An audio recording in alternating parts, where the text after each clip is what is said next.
Assalamualaikum warahmatullahi taala wabarakatuh. Bismillahirrahmanirrahim. Alhamdulillahi rabbil alamin. Wa bihi nasta'in ala umurid dunya waddin. Wassalatu wassalamu ala sayyidil mursalin khatimin nabiyyin Muhammad sallallahu alaihi wa alihi wa sahbihi wasallam. وعلى آله وأصحابه وتابع وتابع التابع لهم بإحسان إلى يوم الدين. سبحانك لا علم لنا إلا ما علمتنا إنك أنت العليم الحكيم. رب اشرح لي صدري ويسر لي أمري واحلل عقدة من لساني يفقهوا قولي. رب زدنا علما وارزقنا فهما. اللهم يسر ولا تعسر. Rabbi tamim bil khair ya fatah ya alim iftah lana futuhal arifin. Wala hawla wala quwwata illa billahil aliyil azim. Wala hawla wala quwwata illa billahil aliyil azim. Wala hawla wala quwwata illa billahil aliyil azim. Amma ba'd. Qala Allah ta'ala fil Qur'anil azim. A'udzu billahi minasy syaithanir rajim. Bismillahirrahmanirrahim. ألم نشرح لك صدرك ووضعنا عنك وزرك الذي أنقض ظهرك ورفعنا لك ذكرك فإن مع العسر يسرا إن مع العسر يسرا فإذا فرغت فانصب وإلى ربك فارغب. صدق الله العظيم. Alhamdulillah, pertama-tamanya marilah sama-sama kita merafakkan rasa syukur kita kehadrat Allah Subhanahu wa taala. Dengan keizinan Allah Subhanahu wa taala dapat sama-sama kita bertemu dan kita bersua dalam rumah Allah, dan sama-sama kita mengharapkan semoga pertemuan kita dan keberadaan kesempatan yang Allah berikan ini Allah Subhanahu wa taala penuhkan dengan keberkatan, keredaan, rahmat, dan lebih-lebih lagi kita mengharapkan Allah Subhanahu wa taala mengampuni segala dosa kita insya-Allah. Dan lebih-lebih lagi tuan-tuan, kita bersyukur sangat-sangat pada Allah Subhanahu wa taala dengan keizinan Allah, kesempatan yang Allah beri, qudrah dan iradah Allah. Hari ini hari yang ke-25 kita bersama dengan Ramadan. Maknanya hanya tinggal beberapa hari sahaja lagi kita bersama dengan Ramadan, dan beberapa hari lagi sahaja yang dapat kita melaksanakan ibadah puasa Ramadan terutamanya. Dan sama-sama kita mengharapkan semoga keberadaan kita di dalam bulan Ramadan pada tahun ini bukan hanya sekadar melepasi apa yang dituntut oleh Allah Subhanahu Wa Taala terutamanya dalam pelaksanaan ibadah puasa, tetapi kita harapkan semoga apa yang menjadi tujuan dan matlamat yang dikehendaki oleh Allah Subhanahu Wa Taala di sebalik daripada kelebihan Ramadan, tuntutan pelaksanaan ibadah puasa, penjagaan dan pemeliharaan, dan juga pembinaan diri sebagai seorang bertakwa itu capai sebagaimana yang dikehendaki oleh Allah Subhanahu taala, dan akhirnya Allah Subhanahu taala meletakkan kita di antara mereka yang mendapat keampunan Allah Subhanahu taala dan berjaya sejaya-jayanya sebagaimana yang dikehendaki oleh Allah Subhanahu taala insya-Allah. Dan insya-Allah pada tengah hari ini tuan-tuan, saya nak datangkan satu kisah yang diceritakan oleh Allah Subhanahu wa taala di dalam suratul Al-Anbiya ayat ke-51 sehingga ayat 71. Saya tak baca ayat tersebut kerana ni tazkirah, takut nanti karang orang tidur. Jadi kesimpulan daripada kisah yang Allah Subhanahu wa taala datangkan pada suratul Al-Anbiya ayat 51 sehingga 71, kisah ni menceritakan tentang Nabi Allah Ibrahim AS. Suatu awal-awal kisah ataupun perjalanan yang bersangkutan dengan Nabi Allah Ibrahim AS. Nabi Allah Ibrahim AS ni tuan-tuan, dia ada beberapa episod, dan di antara Nabi dan Rasul yang diceritakan oleh Allah SWT secara terperinci perjalanan beliau di dalam Al-Quran, sehingga kan kita dapat lihat dan banyak sangat syarat pengajaran dan ibrah yang dapat kita ambil melalui daripada peristiwa ataupun kisah kehidupan Nabi Allah Ibrahim alaihissalam. Jadi dalam kisah yang pertama ataupun episod pertama yang Allah SWT datangkan pada ayat 51 sehingga ayat 71 suratul Al-Anbiya ni tuan-tuan, Allah gambarkan kepada kita pertamanya bagaimana Nabi Allah Ibrahim ini datangnya daripada Babylon ataupun Iraq. Dia hidup di zaman Babylon, generasi yang ke-10 daripada Nabi Allah Nuh alaihissalam. Cicit Nabi Allah Nuh, Adam, Idris, Nuh.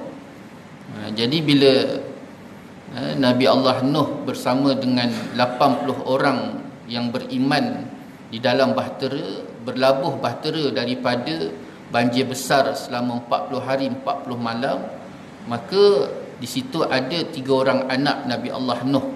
Dalam 80 orang tersebut tuan-tuan, yang melahirkan anak, generasi dan keturunan bagi kehidupan manusia yang baru ada hanya 3 orang saja, iaitu anak Nabi Allah Nuh alaihissalam dan salah seorangnya bernama Tham. Dan daripada Tham inilah tuan-tuan lahirnya cicit yang bernama Nabi Allah Ibrahim alaihissalam. Diceritakan dalam ayat tersebut Allah SWT lahirkan Nabi Allah Ibrahim ini tuan-tuan mempunyai seorang ayah pembuat berhala. Cuma di situ ada khilaf. Ada sebahagian ulama tafsir menyatakan bahawa itu bukan ayah dia, tapi pak saudara dia. Kenapa tuan-tuan? Mana mungkin seorang nabi, seorang rasul mempunyai ayah yang mensyirikkan Allah Subhanahu wa taala. Jadi diceritakan di situ ayah dia ni seorang pembuat berhala yang sangat terkenal, berada di Babylon, di Iraq. Dan ketika tu zaman tu tuan-tuan, raja yang memerintah Babylon ataupun Iraq ketika tu dipanggil Namrud. Namrud ni tuan-tuan, Allah SWT berikan kelebihan kepada Namrud ni. Namrud ni mewarisi ilmu Nabi Allah Idris alaihissalam. Nabi Allah Idris ni dia diajar oleh Allah SWT, di antaranya orang yang pertama melakarkan ataupun memulakan ilmu hisab, ilmu kira-kira. Ilmu kira-kira, dan daripada situlah diwarisi ilmu hisab tadi oleh Namrud. Dan Namrud tuan-tuan orang yang pertama membuat kiraan jam, satu hari 24 jam. Namrud tuan-tuan. Cuba bayangkan, hebat tak hebat? Perkiraan jam 24 jam sehari itu tuan-tuan, 1 minit 60 saat, 1 jam 60 minit, itu semuanya bermula daripada Namrud. Na'udzubillah. Jadi dengan kelebihan demi kelebihan yang Allah Ta'ala beri, sampailah ke muncak Namrud ni tuan-tuan diberkahwin dan mempunyai pemaisuri yang berasal daripada Iran. Iraq ni tuan-tuan, Iraq ni dia punya suasana keadaan tanah gersang, padang pasir. Ini Iraq suasana dia. Berbeza dengan Iran. Iran ni tuan-tuan, dia tanah hijau, pokok-pokok, tumbuh-tumbuhan, buah-buahan, itu berada di Iran. Jadi bila Namrud ni tuan-tuan, dia kahwin saja dengan pemaisuri yang berasal daripada Iran ni, pemaisuri ni jadi rasa kurang selesa dan terlalu rindu suasana keadaan yang ada di Iran. Di kampung halaman dia pokok-pokok menghijau, ada pokok buahan, pokok-pokok bunga yang cantik. Maka akhirnya dengan kerana terlalu rindunya tadi, dan Namrud nak menunjukkan rasa cintanya pada pemaisuri dia tadi tuan-tuan, itu yang terjadinya dipanggil apa? Taman tergantung. Taman tergantung Babylon tu. Itu tanda cintanya Namrud kepada pemaisuri dia. Cuba bayangkan, dia bukan tergantung apa tuan-tuan. Kedudukan taman tergantung tadi kerana dia duduk di atas bukit yang terlalu tinggi, dan juga merasakan bahawa di bawah-bawahnya itu ada rumah-rumah dan bangunan-bangunan. Jadi sehingga sampai tahap sesiapa yang naik ke taman tergantung ni tuan-tuan, dia rasa macam duduk tergantung. Dia rasa macam duduk tergantung kerana di bawah dia tu rumah semua sekali. Dan duduk taman tergantung ni pula tuan-tuan, hebat tak hebat, di situlah bermulanya aliran air sungai yang dibina oleh Namrud, sehingga sampaikan di atas taman tu tuan-tuan mempunyai tumbuh-tumbuhan pokok-pokok, buah-buahan dan sebagainya, sehingga kan ketika itulah apa yang dibuat oleh Namrud kemuncak sehingga sampaikan dia rasakan dirinya ataupun dia mengungkapkan dirinya sebagai Tuhan. Itu kemuncak. Namrud kata aku Tuhan waktu tu. Jadi waktu itulah ketika pemerintahan Namrud itulah Allah SWT bangkitkan Nabi Allah Ibrahim AS. Dengan bermula Allah SWT mengilhamkan kepada Nabi Allah Ibrahim AS ni tuan-tuan, timbul persoalan. Ayah dia buat berhala, maka siap saja berhala tadi, Nabi Allah Ibrahim AS dia akan bawa berhala tadi ke pasar. Bila dia bawa ke pasar, tuan-tuan, dijual berhala tu. Itu kerja dia setiap hari. Jadi dengan dia berulang-alik membawa berhala dan menjual berhala tadi, tuan-tuan, timbul, Allah menimbulkan, mengilhamkan dan menimbulkan persoalan dalam diri Nabi Allah Ibrahim tadi. Sejauh mana kekuatan berhala ini, sejauh mana manfaat berhala ini, dan sejauh mana mudaratnya berhala ini. Jadi timbul persoalan-persoalan tadi, dan akhirnya diajukan persoalan tersebut kepada ayah dia. Wahai ayah, dia kata, kenapa kita mesti sembah berhala ni, sedangkan berhala ni pertamanya kita yang buat, dan yang keduanya dia tak beri manfaat, dan dia tak mampu untuk memberi manfaat, mudarat. Dan akhirnya ayah dia menjawab, kerana soalan tadi diajukan hampir setiap hari, tuan-tuan, akhirnya ayah dia hanya boleh menjawab, tidak lain jawapannya, ini tak ada, dia kata, hanya sekadar dia tak boleh nak jawab apa-apa, kecuali dia jawab, dia kata, semuanya ini aku ikut daripada tok nenek moyang kita yang menyembah berhala ni. Itu saja jawapan. Dan jawapan ini sendiri digambarkan oleh Allah SWT di dalam Al-Quran. Maka soalan ni, tuan-tuan, bukan hanya sekadar diajukan pada ayah dia. Sampaikan penduduk Babylon yang datang membeli patung, tuan-tuan, setiap hari, maka soalan tadi akan diajukan oleh Nabi Allah Ibrahim AS. Sampailah satu hari kemuncak, tuan-tuan, bila tika mana datangnya seorang lelaki diceritakan. Dia masuk kedai, dia belik-belik patung tadi, tuan-tuan, tiba-tiba patung tadi jatuh. Bila patung tadi jatuh, tuan-tuan, tangan dia patah. Tangan dia patah. Bila tangan dia patah saja, tuan-tuan, seronoknya Nabi Allah Ibrahim ni. Kerana apa? Kerana macam orang bagi bola tanggung. Waktu itulah dia akan menimbulkan persoalan. Dia kata, tengok tu, kalau diri dia sendiri pun dia tak mampu nak jaga, tangan dia sendiri pun jatuh patah, dia kata, macam mana dia nak bagi manfaat atau mudarat pada kita? Jadi lelaki yang pegang patung tadi itu, tuan-tuan, dia terkesima dengan persoalan yang dibangkitkan oleh Nabi Allah Ibrahim AS. Sehinggakan sampai tahap, tuan-tuan, terkedu dia. Dia tak boleh nak cakap apa-apa, dan akhirnya berlalu pergi begitu saja. Tindakan Nabi Allah Ibrahim AS ni, tuan-tuan, sampaikan seluruh penduduk Babylon tu tahu bahawa Nabi Allah Ibrahim ni seorang lelaki, seorang anak muda yang sangat bercanggah pandangan dia dengan penduduk Babylon. Sehinggalah sampai satu hari, tuan-tuan, penduduk Babylon ni dia ada satu kerajaan tahunan. Setiap tahun dia akan sambut kerajaan. Jadi mereka akan keluar tinggalkan Babylon, menyambut kerajaan tadi di luar Babylon, di luar Iraq. Waktu mereka beramai-ramai nak keluar tadi, tuan-tuan, mereka ajak Nabi Allah Ibrahim pergi bersama. Jadi akhirnya Nabi Allah Ibrahim jawab, dia kata, aku tak dapat nak pergi, nak bersama pada hari ini kerana aku tak berapa sihat, dia kata. Inilah satu hadis Nabi SAW. Nabi gambarkan kepada kita bahawa Nabi Allah Ibrahim ni, tuan-tuan, dia ada melakukan 3 kali helah. Kalau bahasa kita tu helah lah. Dan tafsir ulama sebut bahawa helah ni bukan semata-mata dia nak menipu, tak, tetapi nak menunjukkan pertamanya kerja dakwah dia, dan yang kedua atas sebab keimanannya pada Allah Subhanahu wa taala. Jadi bila penduduk Babylon tu keluar saja, tuan-tuan, tinggalkan dia, dia kata dia tak dapat nak pergi kerana tak apa sihat, tak apa sakit, sakit, dia kata. Akhirnya bila dia orang keluar saja, tuan-tuan, Nabi Allah Ibrahim AS dia ambil kapak, tuan-tuan, dia kerat ataupun dia hancurkan seluruh patung-patung yang berada di situ, tuan-tuan. Mereka dihimpunkan patung satu tempat tu, tuan-tuan, tempat duduk patung, orang duduk ramai-ramai menyembah patung tadi kat situ. Jadi dalam dia menghancurkan setiap patung-patung yang ada tu, tuan-tuan, dia tinggalkan satu patung yang paling besar. Dan paling besar itulah, tuan-tuan, patung tu ditinggalkan dan diletakkan kapak tadi pada leher patung tersebut. Jadi bila penduduk Babylon tu balik saja, tuan-tuan, mereka terkejut bila dapati tengok patung yang sebanyak-banyak tu, tuan-tuan, yang menjadi tempat sembahan mereka tadi hancur semua sekali. Lalu mereka pun bertanya sesama mereka, mereka tanya, ni siapa pun yang buat menghancurkan patung-patung?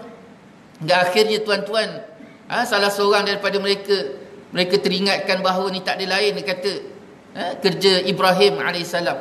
Kerja Ibrahim ni dia kata. Sehingga akhirnya tuan-tuan, waktu mereka nak panggil Nabi Allah Ibrahim alaihissalam, dikumpulkan seluruh penduduk Babylon. Seluruh penduduk Babylon tu tuan-tuan dihimpunkan, dan barulah dipanggil Nabi Allah Ibrahim alaihissalam datang. Kemudian dipersoalkan, wahai Ibrahim, kau tahu tak siapa yang telah menghancurkan patung-patung ini? Lalu Nabi Allah Ibrahim kata, dah, aku tak tahu. Inilah muslihat ataupun helah yang kedua yang dibuat oleh Nabi Allah Ibrahim alaihissalam. Dia kata, dah, aku tak tahu, dia kata. Jadi akhirnya Nabi Allah Ibrahim tu dia pandang kanan, pandang kiri, pandang kanan, pandang kiri, tuan-tuan. Konon-kononnya dia pun memikir siapa yang buat. Dia buat-buat terpandang, tuan-tuan, patung yang besar terus ditunjuk. Dia kata, tengok patung yang besar ni, dia kata. Tengok patung yang besar ni. Aku rasa dia yang buat, dia kata. Kemudian kamu tengok pula pada lehernya tu ada kapak, dia kata. Ni mesti yang dia buat. Jadi seramai-ramai penduduk Babylon tu, tuan-tuan, mereka jawab. Dia kata, wahai Ibrahim, dia kata, ini satu benda yang mustahil. Satu perkara yang sangat mustahil. Mana mungkin satu batu, dia kata, satu patung yang tak boleh bergerak, dia kata, tak boleh memberikan manfaat, tak boleh mudarat, dia kata. Boleh bangun, boleh menghancurkan patung-patung tu. Waktu itulah tuan-tuan, Nabi Allah Ibrahim punyalah suka saat yang dinanti-nantikan tadi, tuan-tuan. Dia pun dengan spontan menjawab, tuan-tuan. Nabi Allah Ibrahim kata, kalau kamu dah tahu dia tak boleh beri manfaat, dah tahu dia tak boleh mudarat, kenapa kamu sembah? Dengan persoalan yang dibangkitkan oleh Nabi Allah Ibrahim ni, tuan-tuan, akhirnya mereka penduduk Babylon tadi terkesima, terkedu, tuan-tuan. Mereka tunduk. Allah gambarkan bagaimana peristiwa tersebut dengan terperinci, tuan-tuan. Mereka tunduk, rasa bersalah. Jadi disebabkan keangkuhan dalam diri mereka tadi tu, tuan-tuan. Mereka tahu mereka silap, mereka tahu mereka salah, dan mereka tahu selama ni mereka sesat tindakan mereka menyembah berhala tersebut. Tetapi disebabkan keangkuhan tadi, dia kata, mana mungkin Ibrahim? Dan ketika itulah mereka mengisytiharkan, wahai penduduk Babylon, ketika ini, saat inilah kita nak tunjukkan sejauh mana pengorbanan kita kepada Tuhan-Tuhan kita. Maka kita himpunkan sebanyak-banyak mungkin, semampu kita, kayu api untuk kita bakar Ibrahim, dia kata. Akhirnya, tuan-tuan, seluruh penduduk Babylon ni, tuan-tuan, mereka bangkit bangun cari kayu api, tuan-tuan, dihimpunkan. Sampai dalam tafsir menceritakan ada seorang makcik tua, tuan-tuan, dia kena dengan angin ahmar, dia tak boleh bangun. Sampaikan dia kata apa? Aku bernazar kalau katalah aku sihat daripada penyakit aku ni, aku boleh bangun, aku boleh berjalan, maka aku di antara mereka yang akan bangkit untuk mencari kayu api, dan aku pastikan kayu api aku itu akan membakar Ibrahim. Sampai tahap macam tu, tuan-tuan. Kerasnya penduduk Babylon ni, tuan-tuan. Jadi mereka himpunkan. Mereka himpunkan, tuan-tuan, banyak tak banyak kayu api ni. Banyak tak banyak kayu api yang mereka himpunkan ni, tuan-tuan, sampai tahap waktu mereka nyalakan api tadi, nak dilemparkan, Nabi Allah Ibrahim AS terpaksa gunakan manjanik. Manjanik ni apa, tuan-tuan? Manjanik ni kan yang benda yang duk lempar, Lastik batu yang besar tu, tuan-tuan. Cuba bayangkan, nak campak Nabi Allah Ibrahim ni, tuan-tuan, terpaksa guna manjanik kerana terlalu besarnya api dan terlalu banyaknya kayu api tersebut, tuan-tuan. Sehingga kan dilempar, waktu dilempar tu, tuan-tuan, dekat situlah Allah Ta'ala sebut, Allah Ta'ala sebut, Allah perintahkan kepada api supaya jadi sejuk, dan Nabi Allah Ibrahim itu selamat. Bardan wasalaman ala Ibrahim. Allah perintahkan kepada api tersebut, tuan-tuan, supaya sejuk. Sejuk tak sejuk api tersebut, tuan-tuan? Ada satu riwayat kata api tadi, tuan-tuan, sejuknya sampai seluruh dunia sejuk. Mana-mana api yang berada di dunia ketika tu, semuanya sejuk. Itu sebabnya Allah Ta'ala datangkan perkataan wasalaman, selamat atas Ibrahim. Kerana apa? Kalau katalah Allah Ta'ala tak datangkan perkataan salaman, perintah selamat tersebut, maka sudah pasti Nabi Allah Ibrahim tetap juga akan mati. Kerana apa? Bukan mati kerana panasnya api, tetapi kerana sejuknya api tadi. Jadi walaupun sejuk, tetap Nabi Allah Ibrahim AS selamat, kerana Allah Ta'ala perintahkan selamat. Wasalaman ala Ibrahim. Jadi berapa lama, tuan-tuan, api yang membakar Nabi Allah Ibrahim tadi? Ada riwayat kata 40 hari 40 malam. Ada satu riwayat lagi, tuan-tuan, dalam tafsir menyebutkan 400 hari. 400 hari, tuan-tuan, api tu bakar. Tak mustahil juga, sebab sampai tahap nak baling Nabi, capak Nabi Allah Ibrahim tu terpaksa guna manjani api yang sangat besar. 400 hari ni tuan-tuan, 360 hari setahun, 400 hari setahun lebih. Lamanya tuan-tuan. Lalu ketika Nabi Allah Ibrahim berada dalam api tadi tuan-tuan, ada satu kata-kata Nabi Allah Ibrahim. Nabi Allah Ibrahim kata apa? Sesungguhnya keberadaan aku di dalam api ni jauh lebih rasa bahagia selama mana aku menjalani kehidupan atas dunia ni. Tak ada tempat yang aku rasakan bahagia kecuali keberadaan aku di dalam api tu. Dia rasa bahagia sangat duduk dalam api tadi tuan-tuan. Hebat tak hebat kelebihan yang Allah Ta'ala berikan kepada Nabi Allah Ibrahim ketika berada di dalam api tersebut. Bukan hanya sekadar duduk, sampai Allah letakkan kemanisan dan juga kebahagiaan kepada Nabi Allah Ibrahim AS. Tuan-tuan, dalam api tersebut ada beberapa kisah. Salah satunya tuan-tuan, kisah seorang wanita tuan-tuan, dia datang rumah Sayyidatina Aisyah radhiyallahu anha. Dia ketuk rumah Sayyidina Aisyah tuan-tuan. Sayyidina Aisyah buka pintu tengok sahabat perempuan. Jadi dipersilakan masuk. Waktu sahabat perempuan tadi masuk tuan-tuan, tiba-tiba dia jumpa satu tongkat duduk sandar dekat dekat dinding. Jadi dia sapa, wahai Aisyah, dia kata, tongkat ni nak buat apa? Lalu Sayyidina Aisyah kata, Rasulullah SAW perintahkan kepadaku supaya sediakan tongkat ini kalau-kalau aku menemui tokek. Tokek ni apa tuan-tuan? Cicak besar tu. Kan tokek kokok tu kan, bunyi tu kan. Cicak besar tu tuan-tuan, Sayyidina Aisyah kata, Rasulullah perintahkan kepadaku kalau katalah aku bertemu dengan tokek, maka aku ketuk. Rasulullah perintahkan kepadaku supaya aku ketuk tokek tadi. Kerana apa? Kerana tokek itulah satu-satu binatang yang meniup api supaya lebih membara api yang membakar Nabi Allah Ibrahim AS. Ini tokek ni tuan-tuan, kerja tokek. Waktu bakar Nabi Allah Ibrahim tadi, yang duduk sampai api tu membara tu tuan-tuan, yang meniup api tersebut adalah kerja tokek-tokek tu tuan-tuan. Satu. Kemudian yang kedua pula tuan-tuan, ketika Nabi Allah Ibrahim AS dibakar tu tuan-tuan, ada seekor burung pipit. Seekor burung pipit yang duduk berulang-alik tuan-tuan, dia pergi ke sungai ambil air dengan paruh. Cuba bayangkan tuan-tuan, burung pipit tu tuan-tuan bukan besar mana, besar penumbuk je. Jadi paruhnya tu tuan-tuan besar mana? Lagi kecil. Tapi dia pergi tuan-tuan ke sungai mengambil air dengan paruhnya tuan-tuan, kemudian kembali ke api yang membakar Nabi Allah Ibrahim AS, kemudian dia curah dengan paruh dia. Cuba bayangkan tuan-tuan, api yang besar tu yang 360 hari bakar Nabi Allah Ibrahim tu tak habis-habis tuan-tuan. Cuma sekadar seekor burung pipit tadi. Dia dah ambil paruh, kemudian dia balik tuan-tuan, dia siram api yang membakar Nabi Allah Ibrahim. Tindakan pipit ni tuan-tuan sampaikan ditegur oleh tokek. Tokek tadi yang jahat tu, dia tegur. Wahai pipit, dia kata, kau ni kerja gila apa yang kau buat, dia kata. Satu benda yang mustahil, pergi berulang-alik ke sungai ambil air dengan paruh. Paruh kau besar mana? Satu benda yang mustahil dengan air yang berada dalam paruh kau tu boleh menghabiskan ataupun menutup, menghilangkan api yang membakar Nabi Allah Ibrahim AS. Ni gila, dia kata. Tokek tu cakap tuan-tuan. Apa jawapan pipit? Pipit kata, wahai tokek, dia kata, memang apa yang aku buat ni satu benda yang mustahil. Tetapi setidak-tidaknya bila tika mana besok di akhirat, Allah SWT tanya pada aku, apa usaha aku untuk menyelamatkan Nabi Allah Ibrahim AS? Aku ada jawapan bahawa setidak-tidaknya aku berusaha kembali ke sungai, berulang-alik ke sungai ke api dengan membawa air daripada paruhku memadam api yang membakar Nabi Allah Ibrahim AS. Ini tuan-tuan jawapan daripada pipit. Sehingga akhirnya tuan-tuan tokek tadi dengar jawapan tadi tersenyap. Ini keadaan bila tika mana api yang membakar tadi semakin lama semakin hilang, semakin lama semakin memadam tuan-tuan, sampai masa terpadam sahaja penduduk Babylon terkejut kerana mendapati Nabi Allah Ibrahim itu selamat. Tak ada satu bekas pun yang terbakar pada tubuh Nabi Allah Ibrahim. Cuma riwayat kata yang terbakar hanyalah tali yang mengikat tangan Nabi Allah Ibrahim AS. Itu pun tidak mencederakan Nabi Allah Ibrahim AS. Bila habis selesai api tadi tuan-tuan, Nabi Allah Ibrahim keluar tuan-tuan, dan Allah perintahkan supaya tinggalkan Babylon. Berapa orang tuan-tuan yang tinggalkan Babylon? Riwayat sebut 4 orang. 1 orang yang tidak beriman, 3 orang beriman.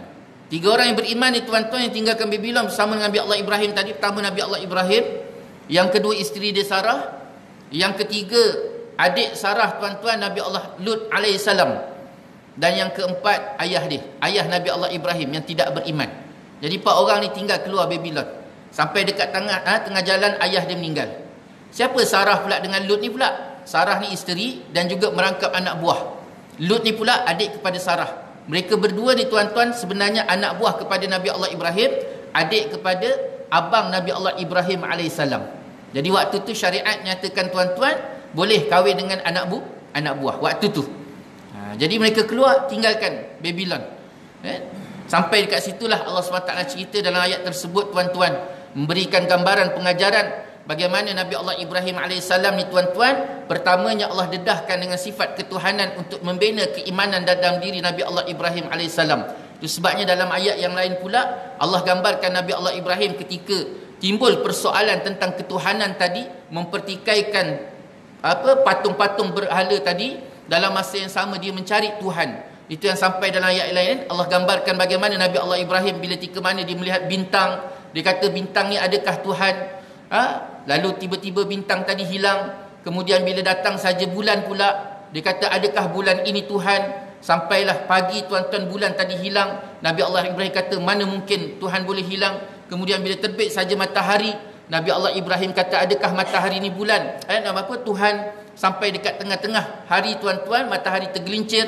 Sampai penghujung petang tuan-tuan, matahari tadi terbenam. Maka ketika itu Nabi Allah Ibrahim kata mana mungkin matahari itu tu Tuhan. Dan akhirnya Allah SWT sendiri mengilhamkan kepada Nabi Allah Ibrahim, tidak ada Tuhan yang disembah, hanyalah Allah Subhanahu Wa Taala yang menjadikan alam ini. Ini tuan-tuan kisah yang sangat jelas diberikan oleh Allah SWT kepada kita, bagaimana hidup kita ni tuan-tuan perlu dijadikan setiap apa yang ada sekeliling kita, terutamanya alam yang Allah bina ni tuan-tuan.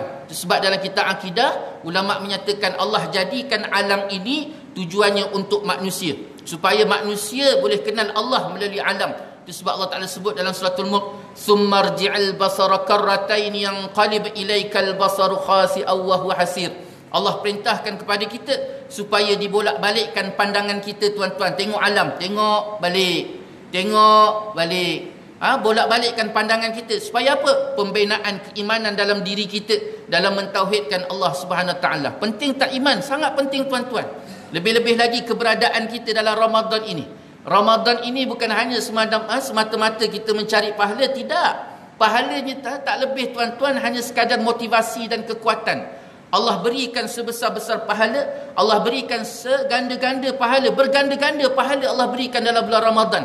Sehingga kan tidak ada satu kelebihan yang ada dalam Ramadan yang Allah berikan pada umat Nabi besar Muhammad SAW ini diberikan pada umat-umat itu. Tak ada tuan-tuan. Ini kelebihan yang Allah SWT berikan kepada umat Nabi besar Muhammad SAW. Tetapi gandaan besarnya pahala ini tak lebih hanya sekadar motivasi dan kekuatan.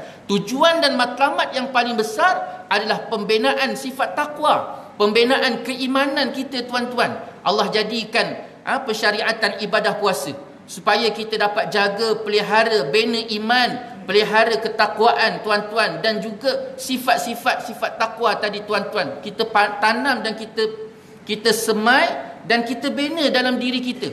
Begitu juga Allah datangkan nuzul Quran dalam bulan Ramadan ni. Allah nak gambarkan kepada kita bahawa panduan semuanya itu berada dalam Al-Quran. Allah datangkan Quran. Kemudian dalam Ramadan juga Allah datangkan Badar. Ada peperangan Badar. Tuan-tuan, Allah nak gambarkan kepada kita contoh keimanan dan takwa yang Allah Ta'ala kendaki pada ahli Badar. Tengok pada ahli Badar, bagaimana hebatnya sifat takwa mereka, bagaimana hebatnya keimanan yang ada dalam diri mereka. Sampai tahap walaupun mereka itu dilihat dan digambarkan oleh Allah SWT sendiri dalam Quran, surah Ali Imran ayat 123 tuan-tuan, betapa lemahnya tentera Islam ketika itu, tetapi disebabkan iman dan takwa yang ada dalam diri mereka itu menepati piawaian yang diingini oleh Allah SWT, maka Allah datangkan nusrah, Allah datangkan bantuan kepada mereka. Walaupun berhadapan dengan 1000 tentera musyrikin tuan-tuan, tetap Allah berikan kemenangan. Kenapa? Kerana menepati piawaian. Allah datangkan Badar itu dalam Ramadan supaya kita dapat jadikan contoh, melihat bahawa ahli Badar ini takwanya itu ada pada mereka dan iman itu ada pada mereka, dan perlu kita bina sebagaimana ketakwaan mereka dan juga sebagaimana keimanan yang ada dalam diri mereka tuan-tuan. Ini yang perlu kita lihat. Bukan hanya sekadar mengejar pahala. Dan perlu berhati-hati tuan-tuan. Takut sampai tahap Yang kita kejar itu ataupun kita sembah pahala tu lebih daripada kita sembah Allah Subhanahu wa taala. Berhati-hati. Itu sangat-sangat berhati-hati. Kerana terlalu kejar pahala, baik tak baik?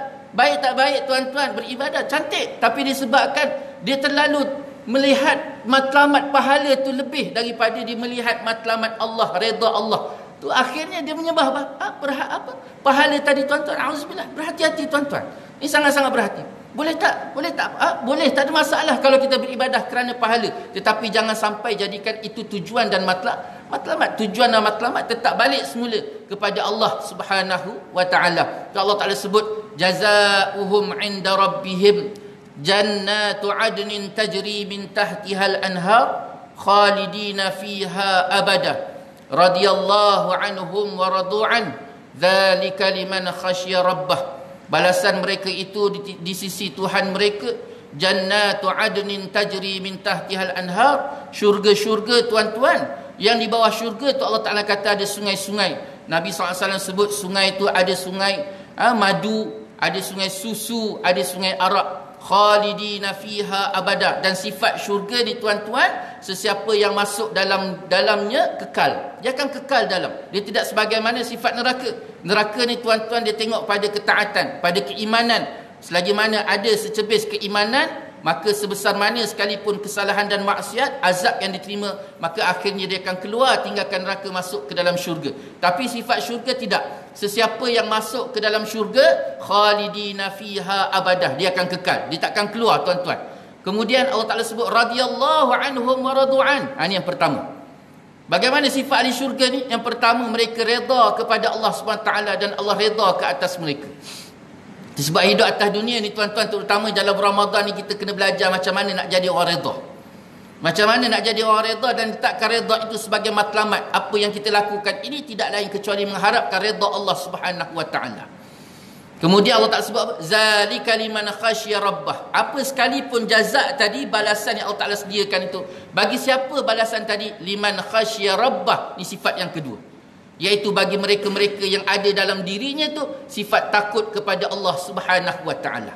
Jadi pertamanya redha diletakkan sebagai matlamat, dan yang kedua, apa yang perlu kita bina dalam hati diri kita ni tuan-tuan, iaitu sifat takut kepada Allah Subhanahu wa taala. Sifat takut takkan boleh lahir, takkan boleh terbina kecuali pembinaan dimulakan dengan iman yang baik. Iman takkan boleh terbina dengan baik kecuali dimulai dengan ilmu pengetahuan. Itu sebab Allah Taala turunkan wahyu yang pertama membicarakan tentang ilmu. Iqra bismi rabbikal ladzi khalaq, khalaqal insana min 'alaq, iqra wa rabbukal akram alladzi 'allama bil qalam, 'allamal insana ma lam ya'lam. Penting tuan-tuan, keluarkan diri kita daripada kepompong kejahilan, berjalan melaksanakan ketaatan, berpandukan ilmu, dan akhirnya dengan pengabdian dan amalan yang kita lakukan itu akan terbinanya iman. Dengan iman yang baik akan lahirnya takut, dengan iman yang baik akan lahirnya sifat sabar, sifat tawakal. Maka akhirnya tuan-tuan, tujuan dan matlamat tidak lain kecuali mengharapkan redha Allah Subhanahu wa taala. Dan akhirnya tuan-tuan, jangan kita tinggalkan doa.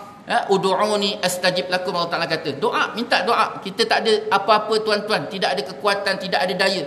La haula wala quwwata illa billahil aliyil azim. Minta dengan Allah, kerana Allah saja yang dapat menunaikan dan melaksanakan. Kita boleh datang solat berjemaah ni pun tuan-tuan, kalau Allah Ta'ala tak izinkan, kita tak akan mampu datang untuk melaksanakan solat berjemaah. Kita tak akan mampu kedip mata, kita tak akan mampu datangkan hati niat yang ikhlas. Kita tak akan mampu tuan-tuan akan takbir, kita tak akan mampu sujud pada Allah, kecuali semuanya itu datang daripada Allah SWT. Minta sungguh-sungguh pada Allah. Ketika kita merayu dan meletakkan pergantungan harap setinggi-tingginya pada Allah SWT, itulah yang sangat-sangat dikendaki oleh Allah Subhanahu wa taala. Jadi itulah sikit sebanyak dapat kita kongsi bersama tuan-tuan pada petang ni.